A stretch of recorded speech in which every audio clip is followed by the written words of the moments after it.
నెల్లూరు జిల్లాలో రెండో పంటకు సోమశిల జలాశయం కింద 3.60 లక్షల ఎకరాలకు 44 టీఎంసీలు, తెలుగు గంగా ప్రాజెక్టు కింద 1.60 లక్షల ఎకరాలకు 16 టీఎంసీలు నీటిని నేటి నుంచి రైతుల అవసరాల మేరకు విడుదల చేస్తామని రాష్ట్ర దేవాదాయ ధర్మాదాయ శాఖ మంత్రి ఆనం రామనారాయణ రెడ్డి పేర్కొన్నారు.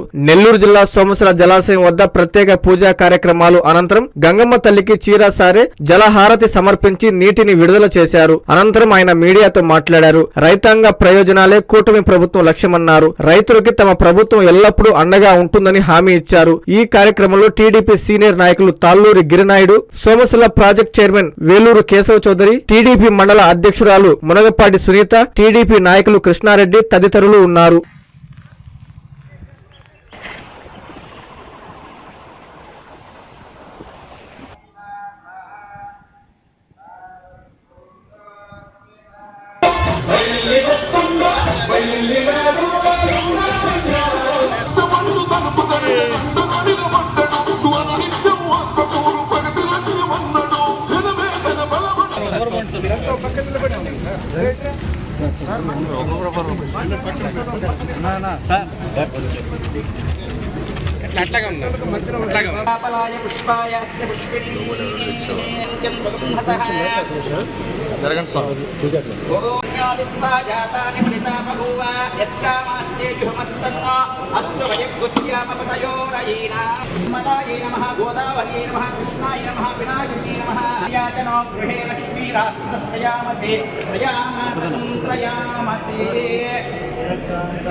శ్రీనివాసాయ మంగళం కళ్యాణప్రదగాత్రాయ కామితార్థప్రదాయనే శ్రీమద్వేంకటనివాసాయ శ్రీనివాసాయ మంగళం.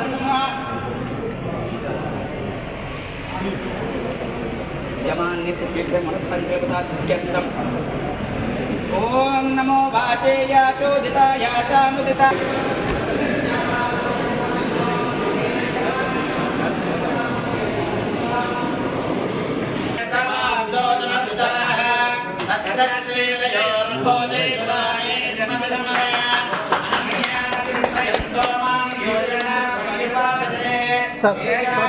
సర్వదా సర్వకార్యేషు నాస్తి తేషాం మంగళం తేషాం హృదయస్థో భగవాన్మంగళాయతనం హరిః చంద్రాం ప్రభాతాం శ్రీమతాం శ్రీయం లోకే దేవదుష్ణాం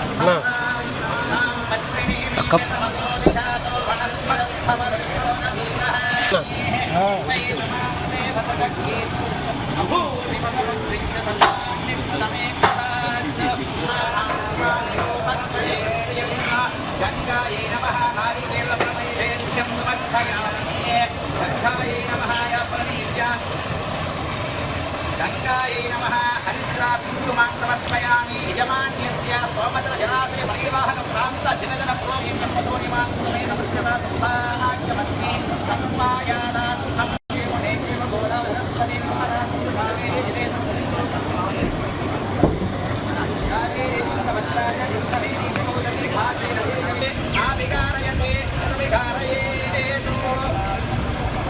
ఏకదైవ యజమానాయుష్యేషు శ్రీ గంగా మాతాకి, శ్రీ గంగా మాతాకి, శ్రీ గంగా మాతాకి.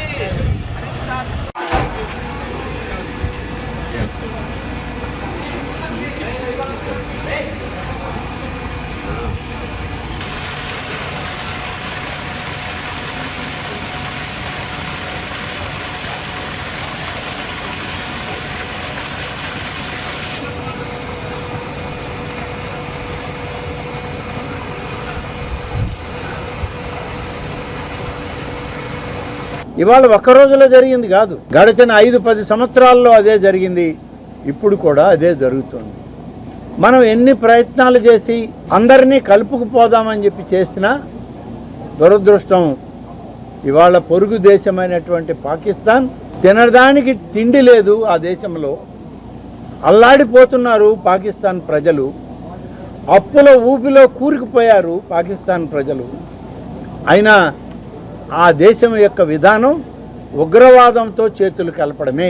ఉగ్రవాదులను అడ్డం పెట్టుకొని పక్కన ఉన్న దేశాలని దోచుకోవాలనే ఒక దుస్సంప్రదాయం పాకిస్తాన్ పరిపాలనా విధానం ఇవాళ తెరలి. అందుకనే పహల్గాంలో 28 మంది చనిపోతే అందులో 2 ఆంధ్రులు, ఒకరు మన జిల్లా వాళ్ళు కావడం ఇంకా బాధాకరం. ఇటు మధుసూదన్ కానీ అటు చంద్రమౌళి కానీ వాళ్ళు ఏం పాపం చేశారు ఉగ్రవాదుల గుళ్ళకి బలి కావడానికి? భార్యా బిడ్డలతోటి మన దేశంలో ఉన్నటువంటి ప్రకృతి ప్రదేశాలను చూడాలని బిడ్డలు పరీక్షలు పాస్ అయ్యారు, వాళ్ళని సంతోషంగా కొంతకాలం తీసుకుపోదామని తీసుకెళ్ళారు. అక్కడికి పోతే మీరు ఏ మతస్థులు అని అడిగి మరి తుపాకీ తలకబెట్టి భార్య ముందే భర్తని, బిడ్డల ముందే తండ్రులని కాల్చి చంపినటువంటి ఒక దుర్మార్గపు ప్రక్రియ పాకిస్తాన్ దేశం ఉగ్రవాద సంస్థలు చేశాయి. దాన్ని ఖండించలేదు పాకిస్తాన్ దేశం, మాకు సంబంధం లేదనలేదు, కానీ ఉగ్రవాదులను ప్రోత్సహిస్తూనే ఉన్నారు.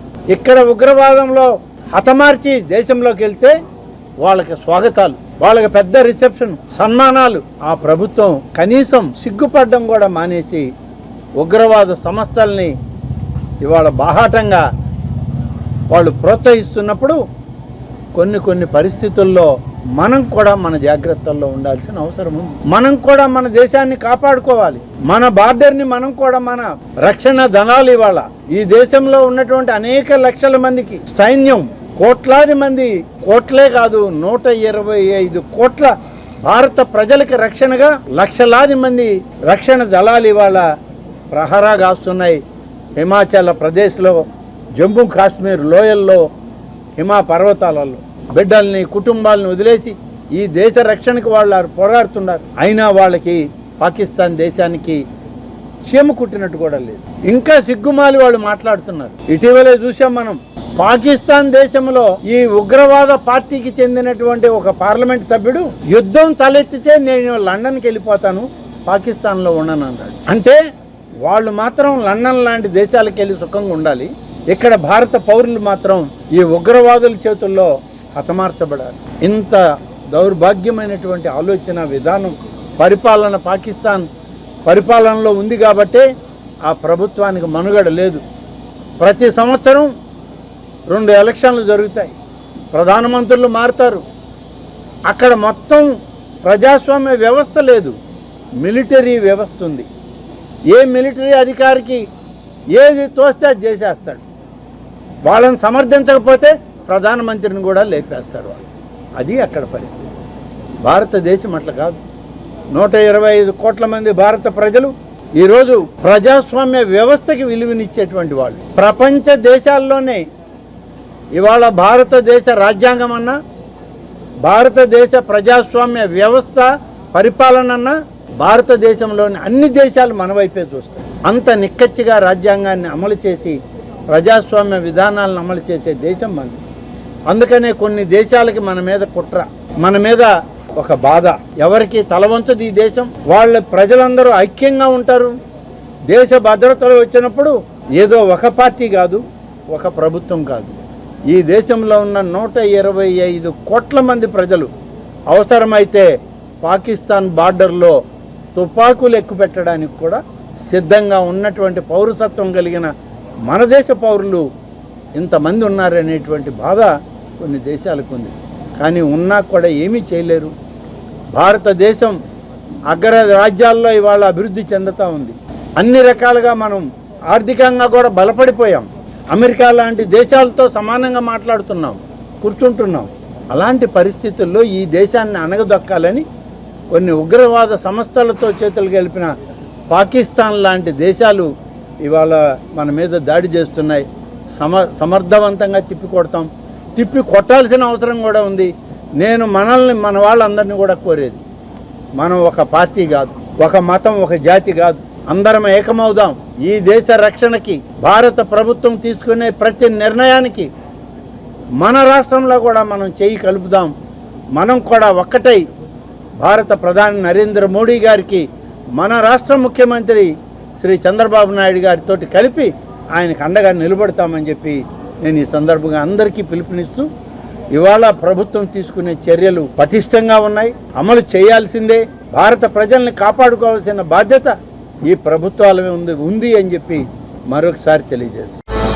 విశ్వసాయి ఎడ్యుకేషనల్ సొసైటీ వారి Viswasai JEE topper program NIT లేదా ఐఐటిలో సీట్ సాధించడమే మీ లక్ష్యమైతే ఆ లక్ష్యాన్ని మీకు మరింత చేరువ చేస్తుంది Viswasai JEE stars elite batch. The salient features of JEE stars elite batch. కేవలం 36 మంది విద్యార్థులు కలిగిన లిమిటెడ్ బ్యాచ్ ద్వారా ప్రతి విద్యార్థి మీద ప్రత్యేకమైన శ్రద్ధ, ఎందరో విద్యార్థులని ఐఐటి ర్యాంకర్స్ గా మార్చిన మా అనుభవజ్ఞులైన ఉపాధ్యాయ బృందం, నిపుణులచే ప్రిపేర్ చేయబడిన విశ్వసాయి యూనిక్ స్టడీ మెటీరియల్ మరియు ప్రతి విద్యార్థికి ప్రత్యేకమైన doubt clearing sessions, maths, physics, కెమిస్ట్రీలలో 10,000కు పైగా ప్రాక్టీస్ ప్రాబ్లమ్స్ తో step by step solution, quick problem solving, revision booklet, full length JEE advanced mock test. 2025-26 సంవత్సరానికి గాను విశ్వసాయి వారి జేఈఈ స్టార్స్ ఇలైట్ బ్యాచ్ లో చేరండి. విశ్వసాయి అంటేనే తల్లిదండ్రుల నమ్మకం, విద్యార్థుల విజయం. Viswasai educational society, Nellore, Tirupati.